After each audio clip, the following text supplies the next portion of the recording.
This is Dream Power Radio, the place where your dreams turn into reality. Here is your host, Debbie Spector-Weissman. Hello, and welcome to Dream Power Radio. I'm your host, certified dream life coach, Debbie Spector-Weissman. This is a show where we talk about dreams, both daytime and nighttime dreams. Now you can use them to make the internal shift to a life you love and rediscover the truth of who you really are. Today, we're going to be talking about chakras. And to be honest, for most of my life, I had no idea what a chakra was or why I need to be aware of it. That all changed about 15 years ago, when I got a first-hand look at the meaning of chakras on a trip I took to Peru. I was there to learn about the Q'ero elders, and I attended several ceremonies where they used their connection to Mother Nature to promote healing within our group. One of the healers also offered private sessions meant to align our chakras, and I decided to take advantage of this, not really sure of what to expect or what the outcome might be. The ceremony went like this. He started off tying a long, thick cloth around my root chakra. Then he used alabaster stones called champi, each one meant to represent one of the chakras, and he placed all of them on me during the ceremony. The stone for the crown chakra had a point and was used to drill down into the top of my head, to open myself up to receive the healing messages he gave me. I felt a great deal of stress leave me, and I left the session feeling light and full of positive energy. That was my introduction to chakra healing. But you don't have to go to Peru to learn about your chakras. I have an expert here with me today, Stefani Michelle, to help us understand why working with our chakras, in particular in connection with shadow work, is the best path to healing. Stefani has been doing chakra work for more than 20 years. She's the founder of Primal Heart Healing, where she offers coaching and intuitive healing. And she's the author of the new book, Chakras and Shadow Work: Align Your Energy Centers and Explore Your Hidden Self. Welcome to Dream Power Radio, Stefani. Thank you, Debbie. It's really nice to be here. I am very happy to be here to talk to you about chakras. So, why is understanding our chakras the best path to healing? Oh, I love that question. Well, it's energy, right? So everything we do every day is comprised of energy and molecules, and we store our emotions in our energy systems. And we're really trying to heal. When we're really trying to heal, we have to look at all of that. We can't just stay up in our head and be heady about it and be cognitive about it. That's great. But our memories are stored in our body. And so we have to really look at those things and look at the energy systems within our body to pull them out, to rewrite. You know, we talk about retraining the brain, but we also have to retrain our bodies. Oh, that does certainly make a lot of sense. But it's not just knowing about what our chakras are and where they are. Because you actually combine knowing all that with shadow work. So for those people who may not be familiar with it, what is shadow work? It is getting really deep and honest with yourself. It's looking at all of those parts that you've hidden in the shadows, that you've denied, that you have maybe even lied to yourself about and said they don't exist. You know, we talk about repression. And so I like to kind of describe it as like the background script YouTube page that's playing the music. Where is it coming from? Our programming that's really hidden, which is why it's called shadow work, because it's hidden. We've done so much to try and put layers on top of it to ignore certain aspects of ourselves and however they came about. So it's taking those energy systems and really exposing them to ourself to get to the root and to the base of that background script. It's such important work. And in dream work, we also talk about using dreams to uncover our shadow side, the shadow side of us. So it is so important to actually get that deep healing that a lot of people are searching for. In your book, you start off talking about the root chakra. Is that necessarily the right place to start this work? You can start anywhere. When I'm working with my clients one-on-one, I hear their story. What are you going through right now? And a lot of times they'll just disclose something where I know, okay, that's your throat chakra. So let's start there. I set up the book root, sacral, solar plexus, heart, just so you have a system.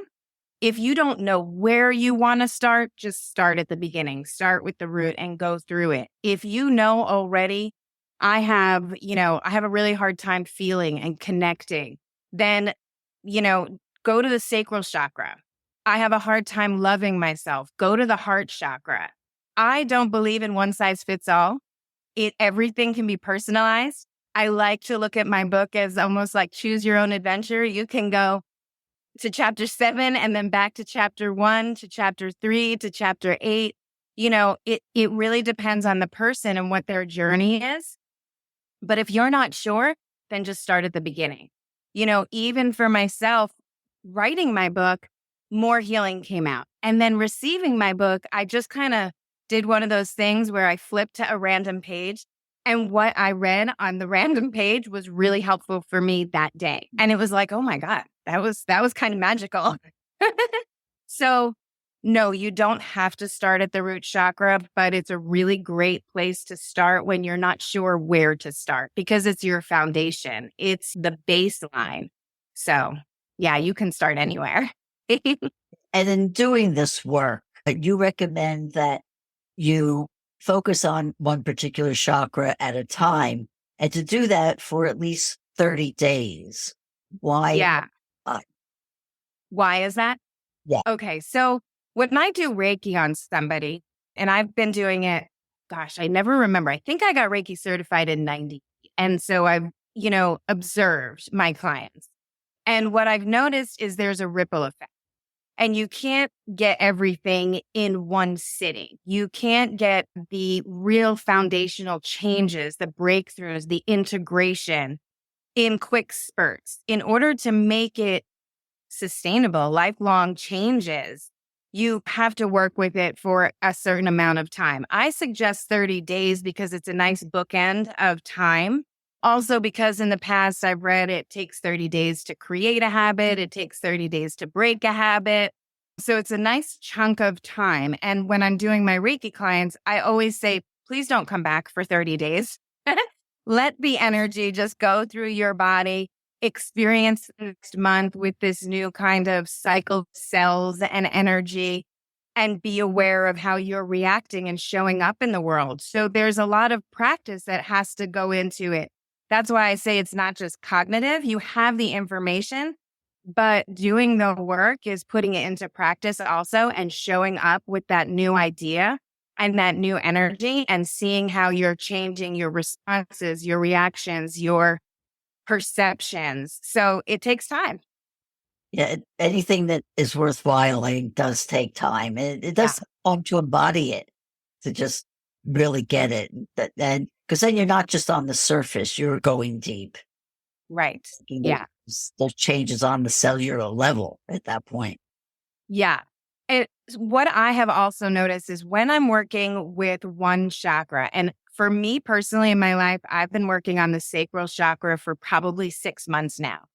And what happens is because there's so much attached to a certain chakra, feelings, emotions, anger, all in the sacral chakra, you're going to have interactions that when you're focusing on that certain energy, you can see how that person shows up in that energy, how you show up in that energy. And it's a time to pause and make a new decision and kind of change the dynamic. And I tell all my clients, you'll see, you can't get the validation until you have the experience, until you know. You can't get a signee or sign. You have to know that it's going to happen.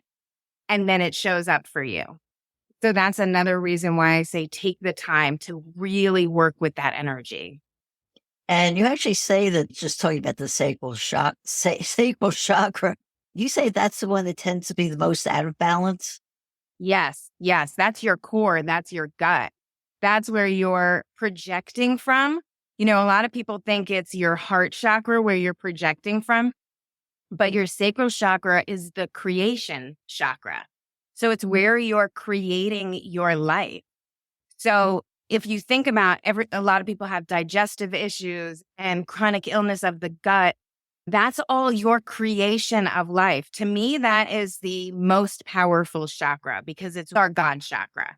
It's where we're making everything. It's not our perception, but it's our make. Does that make sense? It does make sense. And you're just going a little step further. So when you get the sacral chakra aligned, does that also help promote healing of those physical issues? Oh, I love that question. Absolutely. And I just got the chills up and down my body. The way the visual just kind of showed up while you were asking that question is almost like a stuck cog or a stuck, what are those water wheels? And then there's something stuck and the water can't move. So it's not flowing. And so when you work on healing that, it's like everything just starts to flow, and everything from the top can flow through and that cog is going and then it flows through your feet and into the earth. And when that sacral, when your core is clogged, nothing's moving. So you have to unclog it. And then that physical issue, that's why I've been working on it for so long, because it is where you get that physical healing and you start to feel your body. It's not just feeling your emotions. Right. Would that hold true with other chakras, for instance, the heart chakra? Would it improve your heart health, for instance? Absolutely. Yeah, it does. It improves that heart health. Once you start to learn to love yourself, you start to feel differently in that loving capacity, and you start to feel your physical heart differently. This might sound interesting, crazy, but I can see, my eyes are like x-rays. I don't know how it happened or why I have that gift, but I can see when the emotional stuckness in the heart, what it's causing to the physical heart and how the physical heart feels restricted. And it doesn't feel like it has the freedom to pump and it doesn't have the ability to do its job because of all of that hateful energy that you have. So when you're doing that and you're just loving yourself, you're not relying on outside sources to love yourself. The heart feels free and it has the freedom. And it's like, oh, I'm going to pump. I'm going to do the things I need to do. Let me help my body. Let me help my person who's inside this organic matter feel the best she needs to feel. And then it actually triggers something in your brain because your heart is now physically going, wow, we love ourselves. And the brain then goes, oh my God, yeah, let me listen to you. And let me listen to the things that I now need to do to make a healthy heart. So that everything works in tandem. It's great. It's fascinating. And it's so cool to see that energy and how once something is healed, it starts to send signals to everything else. And it's like, hey, you guys, she's ready. She's ready. Let's start working on the physical stuff. Let's start telling our brain. I had this awesome experience. And this is in the solar plexus. I was driving to San Diego and all of a sudden I was like, I need bone broth. And my husband was like, what? I'm like, I don't know. I need bone broth. And he's like, okay, as soon as we get there, we'll stop and get bone broth. But we didn't get there until it was dark and we were tired and we just wanted to go to sleep. The next day we went to Balboa Park and I had an alcoholic beverage, just one.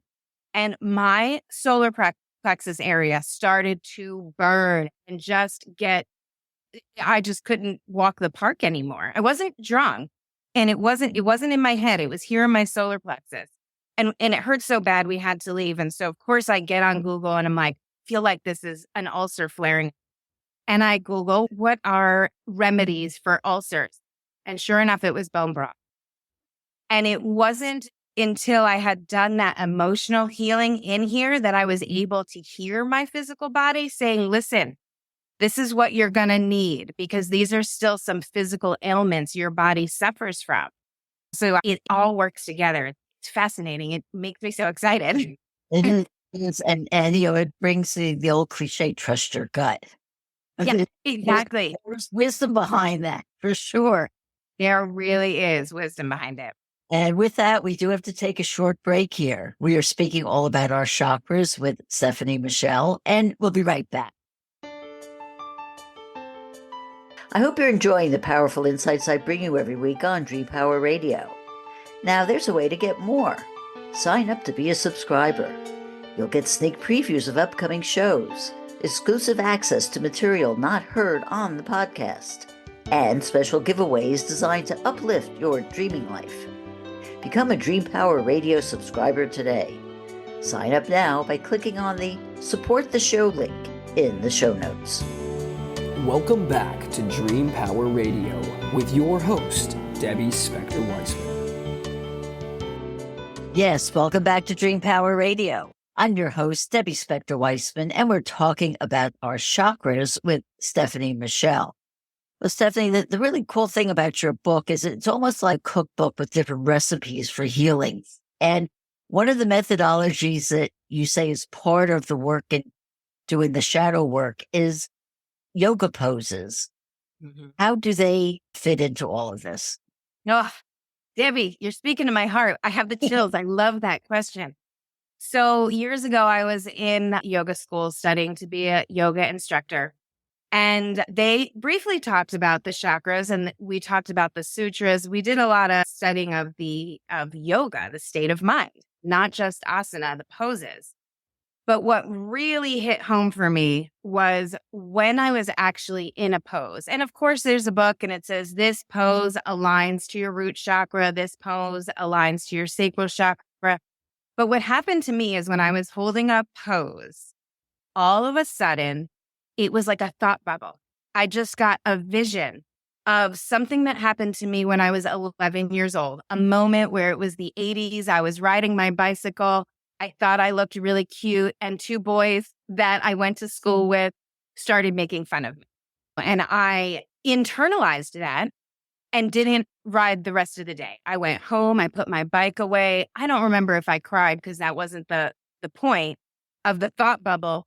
It was the moment of how I internalized that 3-minute interaction. And as soon as I recognized that I internalized that within my body image and how I then reacted to life, that thought bubble popped and went away. And it was almost like, did I just heal that background script, that shadow that was living in my brain? And the more I realized that, the more I did poses the more memories just kind of came up as like thought bubbles. It's almost like that Pixar movie where she holds the memories in those glass. I don't know the name of the movie, but that's what was happening to me. That was literally happening to me. These random thoughts or memories that I hadn't thought about, that I didn't actually remember, but my body remembered them. Once I, stretched open that chakra from doing that yoga pose, all of a sudden, like bursting a bubble, literally. That memory would surface. I would acknowledge it, that it was something that I had been carrying as a character, as a response to life. And the second I did that, it burst and went away. And I was no longer burdened by that heaviness, by that internalization of that moment. I stopped holding on to that moment as who I am. Well, I so totally believe that, because when we're carrying these things in us, we don't even realize we're carrying them. And you're right. Doing that enables us to unpeel those stories that are hidden deep within us. And yeah. Toward that end, though, I want to also ask you about some of the other things that you talk about, using precious stones and using oils and herbs and brewing teas that promote certain energies or awarenesses. So speak a little bit about how they help as well. Okay, so all of those things are tools. And again, I love this information so much. I look at it as almost vitamins to your energy work. When we're eating certain foods, those foods are that color because they've absorbed certain nutrients and enzymes and minerals from the earth and the sun and photosynthesis and all of that. And so we're feeding our bodies. When we eat red foods and orange foods, we're feeding certain energy systems, certain enzymes. It's the same thing with the rocks that grow in the earth and the herbs that grow in the earth and other tools. They hold energy. And according to what minerals or enzymes or light rays that they've absorbed, they're going to then reflect those certain energy systems in your body. They work in tandem and they accelerate the healing. So I always tell people, absolutely, you don't need any of these tools. You can do the healing on your own. But if you want to accelerate it, enhance it, really get deep, it's like taking a vitamin. It's like, let's really just focus our energy on this and give us a helper. So that's what all those tools and, the tea recipes, they're helpers when you're in that state, when you're working on the solar plexus or the sacral. All of those ceremonies are helpers to enhance the healing process and go really, really deep. Something that jumped up at me as I was reading your book was when you talk about the reticular activation system, because this is something that comes up in dream work as well, in terms of remembering our dreams and using those insights to add to our reticular activation system. So how does this come and play when doing shadow work? Oh my gosh. And I love that you said add to our reticular activating system, because that is the key right there. We get stuck in certain patterns. We get stuck in certain, the hamster wheel, and we surround ourselves with familiar energy. And so it reinforces the trauma. It reinforces our stuck. And the only way to get out of that is to introduce or add to what we're seeing in the world. When you read any business books or leadership books, they talk about being around successful people, being around the leaders, people that you want to emulate that energy from, because it's opening up what you see in the world. It's giving you a different experience. When I'm doing dating coaching and people are, well, it's the same energy with a different face. Go out and see new energies. Go to a place where you've never gone before. I tell them also to look up, because what you're trying to do is introduce new things to your reticular activating system so that you see all things are possible. You're trying to break your own patterns. I don't know if I wrote this in the book, but when they teach about reticular activating system, they talk about the implanting of thoughts. You're going to see a yellow VW bug. Now, all of a sudden, all you see is yellow VW bugs everywhere because somebody implanted it. So it's about implanting new thoughts instead of just thinking of things as pipe dreams. Go out there and look at the pathways that people have accomplished their dreams, made their life a reality, and not just stuffed it in this box and this system of, it just lives in the dream world. Call it in. And your eyes will start to then see all the VW bugs around you, where before you couldn't see any of them because you weren't aware of them. There's another video online where they teach this in school of gorillas. Or no, it's not of gorillas. It's of basketball players, some in white jerseys and some in black jerseys. And they tell the class, watch this video with no context, nothing. And everybody sees people playing basketball. And then the teacher goes, did you see the gorilla? Nobody saw the gorilla because they weren't introduced to the fact that there's a possibility that there was a gorilla on a basketball court.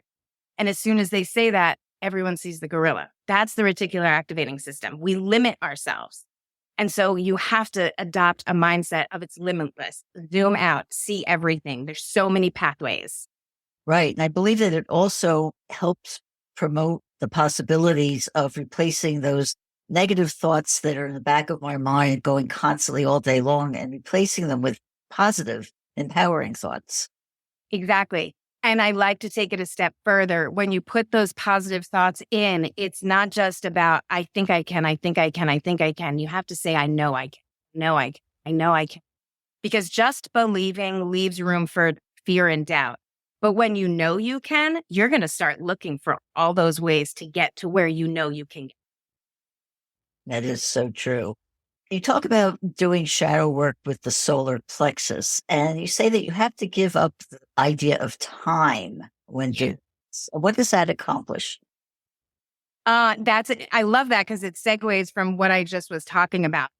Because when you believe something, you limit yourself with time. If I don't get there in this, then, obviously I didn't prove to myself and my beliefs are off and I'm wrong, right? But when you know something, there is no time. You just get there when you get there, and you don't give up at a certain capacity, at a certain, well, I only made it this far. I'm 40 now. I'm 48. I didn't accomplish what I wanted to accomplish. And so you limit yourself with time. And then that becomes where it's a belief system and not a knowing. And when you know something, there's no time. It's just going to happen. And if I'm not getting there today, I'll get there tomorrow or maybe the next day or when I'm 80. It doesn't matter. I might be taking the wrong pathway today, but I'm going to find the right path. It's that unalome that they talk about in yoga. In your life goes like this. It's not a straight line. There's no straight lines in life. And so we can't think of timelines because those are just snippets and they present themselves as straight lines. And that's not real. That's not reality. It is so true. And if I was hung up on the idea of time, we wouldn't be speaking right now because I never would have thought I'd be doing this. It would have been just unthinkable 20, 30 years ago. So allowing myself open to those possibilities makes it happen. And that's one of the things I have to keep drilling down to people I coach is it's never too late. It's never too late. And putting those time limits on yourself creates anxiety. It creates the thought that you might fail because there's a limit, there's a cap. But saying there's no time, we're just going to do it. We're just going to get there when we get there really alleviates anxiety, which is all in the solar plexus. That is so true. On another little piece of advice that you offer is writing a letter to yourself.